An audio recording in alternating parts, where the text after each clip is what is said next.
My people, we don't wait for outsiders to save us. We build our future with our own hands. Join me not with words but with work to make Burkina Faso strong. Kenya is burning. Smoke rises from the streets of Nairobi, not from celebration but from fire and blood. 30 lives lost. A girl shot through her window while studying. The only crime saying no to hunger wrapped in taxes. But 4,000 kilometers west under the same sun, another fire is rising. Not from tear gas but from cassava fields. In Burkina Faso, a young captain didn't raise his voice. He raised irrigation canals. He didn't deploy troops to shoot. He trained them to plant. So today, across the continent, one question trembles like a drumbeat through every village, every capital, every heart that still hopes. When a generation bleeds in protest and another one builds in silence, who is truly freeing Africa? This is not a new story. This is the crossroad our ancestors dreamed of and warned us about. So walk with us, for this road is ours to choose, but we must not walk it blind, because what comes next is the moment history holds its breath. It began like an echo from another era. July 7, 2025, Saba Saba Day, once a proud symbol of Kenya's democratic awakening. Now a scream of pain, reborn in fire. But this time, it wasn't the old revolutionaries marching. It was Gen Z, teenagers, students, jobless graduates. Not for tribe, not for party, but for bread, for dignity, for the right to breathe without paying for it. In just hours, 17 counties lit up like a map of resistance. By nightfall, over 30 were dead. Hundreds wounded. A 12-year-old girl in Mathare killed while reading by her window. The government's reply, shoot on sight. An order that echoed not just through tear gas and sirens, but through a generation's soul. Yet they stood, with shields made from trash bins, with prayers whispered in alleyways, with one chant that no bullet could silence, we are the last generation that will bow. And while Kenya bled, the Sahel began to stir, not in protest, but in purpose. Because elsewhere on this continent, a very different fire was being lit. In Nairobi, students coughed blood from tear gas. In Ouagadougou, farmers coughed dust from dry fields. Both groups were young. Both groups were hungry. But only one held a shovel instead of a stone. As Kenya's youth built barricades from trash bins and prayer, their president built a case for austerity. William Ruto, economist by training, darling of Western think tanks, stood before the press and spoke of necessary fiscal discipline. He spoke in polished English, behind bulletproof glass, flanked by advisors in imported suits. He addressed debt ceilings, not dinner tables. 4,000 kilometers west, Captain Ibrahim Traoré had already made his choice. He didn't address the media. He didn't quote economic models.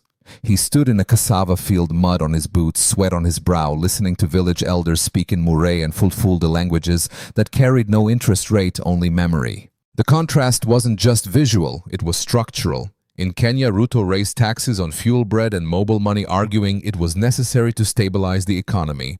In Burkina Faso, Traoré refused IMF support altogether. He didn't campaign with promises, he delivered with presence. And his first act of leadership was not a speech, it was a purge. Foreign mining companies were expelled. One European CEO was arrested, charged with corruption and illegal extraction. Cameras captured the moment soldiers escorted foreign staff off mining sites. No warning, no deals, just sovereignty. Then came the gold reforms. Villages were given rights to manage artisanal mines through cooperatives. The state took control of large-scale oversight. Within 2 months, those cooperatives reported a 47% increase in local revenue. For the first time, the wealth buried in the soil began to stay in the hands of those who tilled it. And what did they do with that wealth? They founded a rural development bank seeded with $120 million focused on smallholder farmers. No skyscrapers, no suits, just tools. Loans were issued for solar pumps, cassava seedlings, grain silos. In a matter of weeks, over 8,500 loans totaling $25 million were approved. Not for speculation, but for survival. While Ruto met with investors in Rome, Traoré met with mothers in Gawa. While one leader quoted GDP growth, the other passed out seed sacks from tripled reserves. And while Kenyan protesters chanted for bread, Burkinabe youth taught one another how to grow it. In Nairobi, a phrase appeared on the walls: Traoré gives land. You give us bullets. It was not an insult. It was not flattery. It was a comparison. One that didn't need analysis, only eyes. And then came the silence. Leaked audio from a Nairobi barracks revealed cracks in the command. One soldier, his voice tired, said, "There are children. This isn't security. This is politics." The order from above remained shoot on sight, but the unity behind it no longer did. In contrast, soldiers in Burkina Faso were busy wiring solar panels into village schools. Some were training in rural construction. Others helped set up community grain storage. One army trained to suppress, the other repurposed to build. While Kenya's youth marched through clouds of tear gas, Burkina's youth debated in village assemblies. They didn't shout in the streets. They organized beneath mango trees. They didn't demand access to power. They rewired the way power moved through land, through seed, through policy. On TikTok, a video went viral: Traoré in sandals planting cassava alongside villagers, juxtaposed with footage of Kenyan police in riot gear. The caption read, "Two uniforms, two missions." Telegram groups that once tracked police movements in Nairobi now circulated PDF translations of Traoré's speeches. Student forums began to study AES, the Sahel alliance between Burkina Faso, Mali, and Niger. Some called it propaganda. Others called it a blueprint. One university student posted, "What if we stopped marching and started building?" But in Kenya, the wounds were still open, the graves still fresh, the classrooms still closed, and the hunger still biting. And yet something was shifting. In both countries. In Kenya, rejection had found its voice. In Burkina Faso, sovereignty had found its footing. One was in the fire, the other in the soil. Traoré did not attend G7. He didn't travel to Washington or Paris. He didn't host economic forums. He stayed. He listened. He dug trenches, not deficits. He quoted elders, not economists. Meanwhile, Ruto once hailed as East Africa's Obama held court at conferences, delivering fluent lectures on debt restructuring. In 2022, it won him applause. In 2025, it earned him a meme. Side by side, the contrast lit up the internet. Ruto in polished leather shoes, shaking hands in Brussels. Traoré barefoot in a rice field, mapping irrigation canals. One builds debt, one builds dinner. And if that sounds like simplification, ask the hungry which one they'll follow. This isn't about style, it's about substance. It's about what leadership means in a continent still aching from centuries of theft and decades of empty promises. While Kenya negotiated with the IMF, Burkina built its own bank. While one nation blocked roads with burning tires, the other dug irrigation channels with state-backed loans.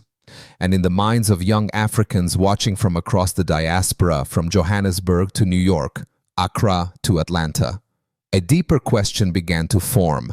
What if leadership wasn't about charisma? What if it was about consequence?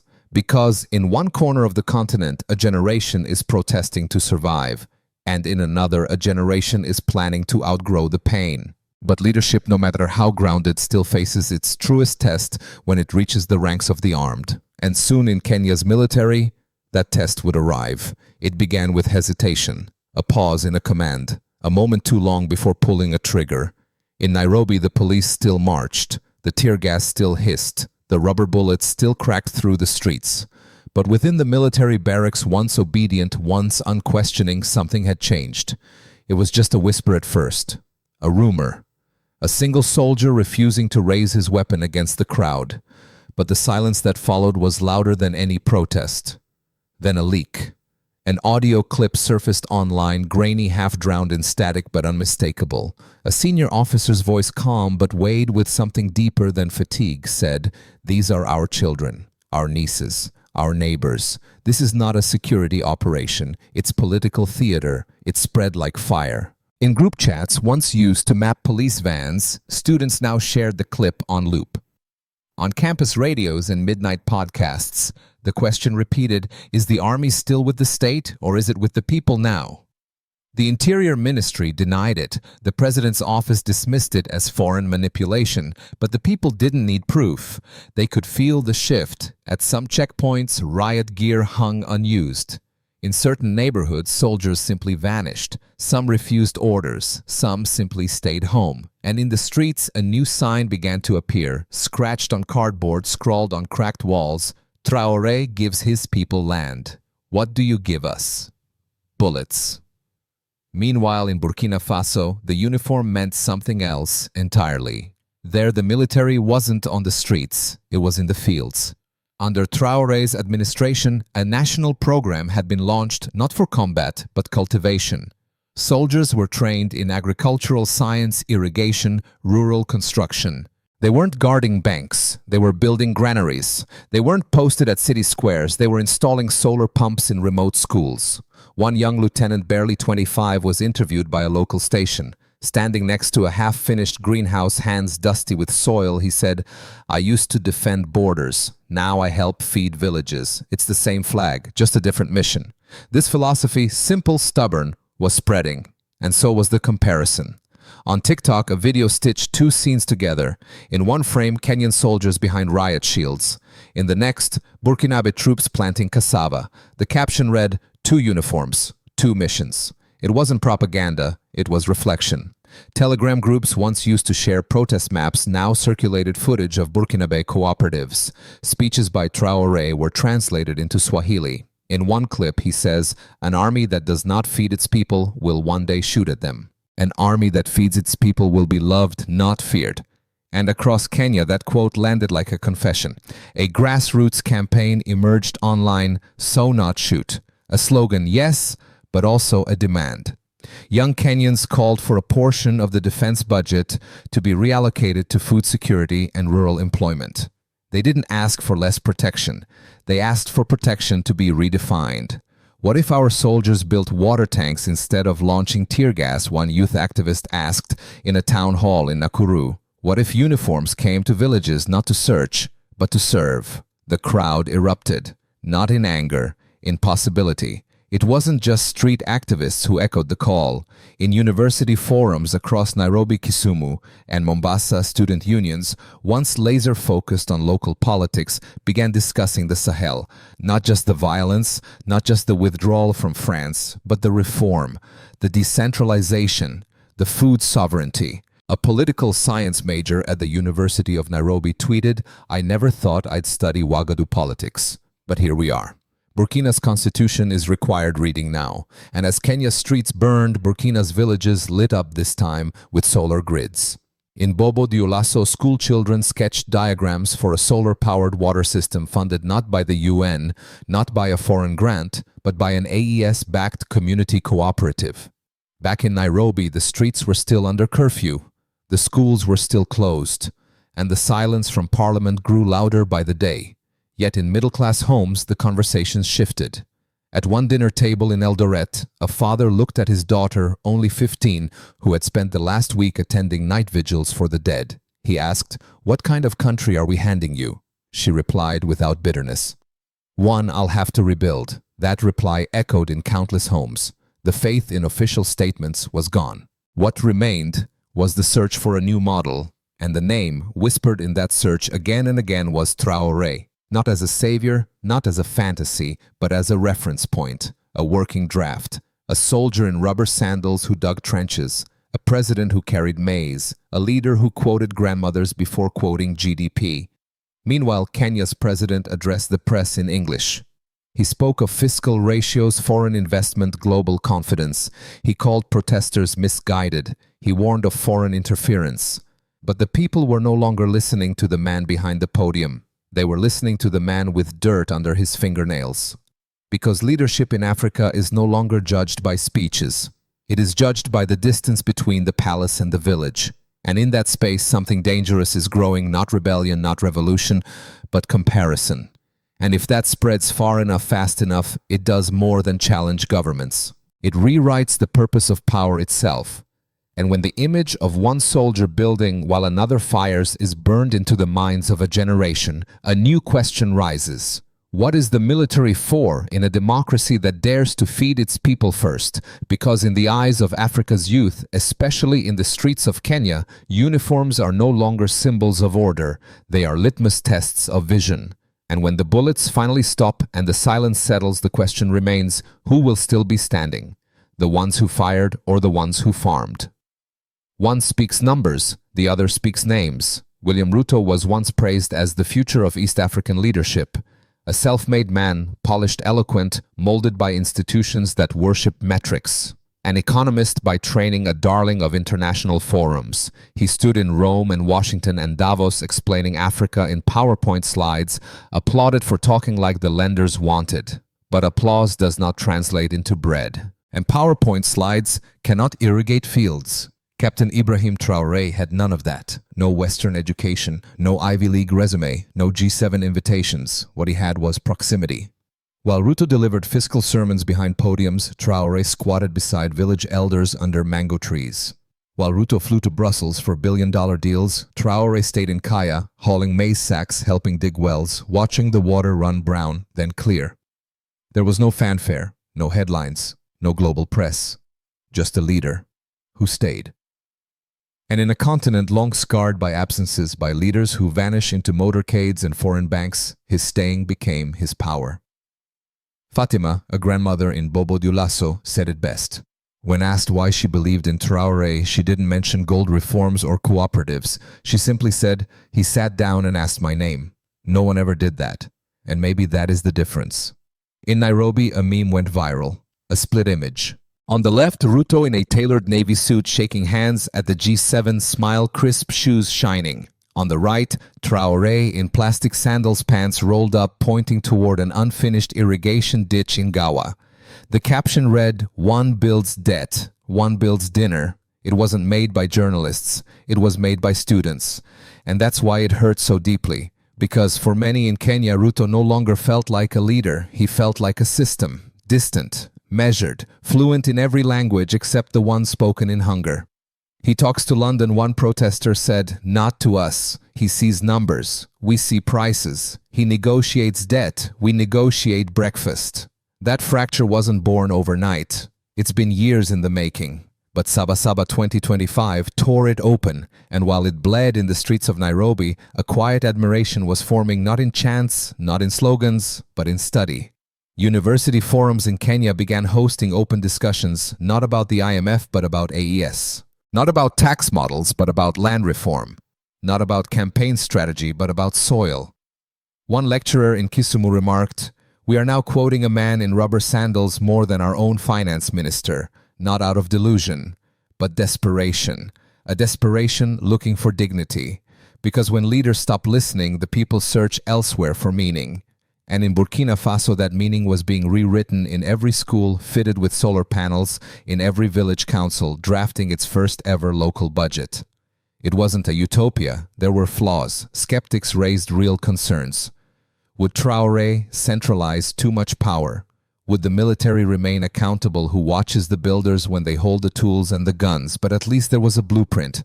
At least there was a visible attempt. At least something was moving forward. Meanwhile, in Kenya, policy felt like a fog, a veil. Budget drafts leaked through back channels. Tax decisions arrived like thunder without warning. People didn't feel governed, they felt managed. And the most dangerous thing a leader can do is make the people feel like passengers. That's when a new sentiment began to form, not rage, not revolution, but reconsideration. What if leadership didn't mean commanding from above, but kneeling to understand from below? What if the purpose of power wasn't policy, but proximity? Traoré didn't just walk the fields. He didn't just speak in local dialects. He sat on cracked benches. He shared millet porridge with farmers. He quoted elders, not indexes. One elder once told him, "If your shoes are still clean, your mind is too." And Traoré laughed and took off his boots. In Kenya, that kind of leadership now felt distant, inaccessible, imported, branded in development speak and detached from daily life. And so a deeper question took hold, one that crossed borders, crossed generations, crossed even ideologies. What kind of leadership inspires a soldier to build instead of break? Not just obey, but believe. What kind of leadership sits with Fatima before signing a mining deal? What kind of leadership asks for your name before asking for your vote? The answer wasn't clear, but one thing was, the youth were watching. From classrooms in Nairobi to the markets of Kisumu, from Twitter threads in Kisii to church sermons in Eldoret, Traoré's name was no longer exotic. It was a reference point, a mirror, a possibility. This wasn't hero worship, it was strategic curiosity. Could the Burkina model work here? Could a soldier become a servant instead of a suppressor? A meme began circulating, a soldier in camouflage cradling a tomato plant. Caption: "This uniform can grow hope too, not satire, not irony, just longing." Because the people of Kenya weren't just marching against something, they were reaching for something else. Something still undefined, but no longer unimaginable. And as this contrast deepened between podiums and plantations, between foreign deals and local seed banks, the air became thick with one final question. What if the future of African leadership isn't found in embassies, but in granaries? Because while some leaders chase debt forgiveness in foreign capitals, others are learning how to grow freedom row by row, seed by seed with their own hands. And soon the question would not be who shouted the loudest, but who built something that lasted. Maybe protest was never just about resistance. Maybe it was a longing for something real, something grounded, something that doesn't vanish when the smoke clears. A lecturer in Kiambu said it best: when the young protest, they're not just rejecting the now, they're reaching for something else. But then he paused and asked, are we giving them anything real to reach for? That question lingers heavier than tear gas. In Bobo Dioulasso, students were drawing blueprints for a solar-powered well, not assigned by NGOs, not directed by UN contractors, funded by a local AES cooperative, planned by villagers, built by them, owned by them. On the same day in Nairobi, the business district was under lockdown. A government van rolled past shuttered shops. Loudspeakers repeated orders: curfew, compliance, control, 2 Africas, 2 realities, one sun above them both. And yet, perhaps the question is no longer about who is right or even who suffers more. Perhaps the question is this: what will rise in the place of what falls?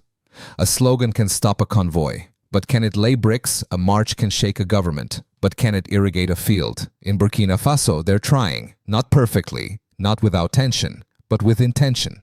You can't plant freedom in someone else's soil, Traoré once said. And in a continent where so many promises came with fine print, those words didn't feel like defiance. They felt like direction. In Kenya, disillusionment has cracked open the street. In Burkina Faso, determination is beginning to root in it. And so Africa stands again, not at war, but at a choice. Because rejecting the present is not enough. We must design the future. And if protest is to mean more than smoke, more than fire, more than grief, then it must learn to carry bricks as well as banners. The streets of Nairobi and the fields of Burkina Faso are separated by over 4,000 kilometers. But they are connected by something far more powerful than distance, a generation that refuses to be silent. In Kenya, that silence was broken by sirens and slogans. In Burkina Faso, it was broken by the sound of irrigation pumps and cooperatives voting on local budgets. One nation is tearing down, the other is drawing blueprints. And perhaps this is not a contest. Not a scoreboard between protests and policies, but a contrast in choices. One driven by urgency, the other by direction. Both valid, but only one will hold. Because what Africa needs now is not just outrage. It needs convergence courage that meets coordination fire, that knows where it wants to burn pride, that is anchored in policy. Imagine a continent where protest leads to purpose, where a raised fist is followed by a planted seed, where grief becomes governance. If you are Kenyan, perhaps the time has come to turn chants into blueprints, to turn sorrow into strategy, to say we are not just the generation that will not bow, we are the generation that will build. And if you are Burkinabe, know this: the challenge is not over. Your work has just begun. Because it is one thing to defy an empire, it is another to govern with justice. Your revolution must now become a system, and systems must survive scrutiny.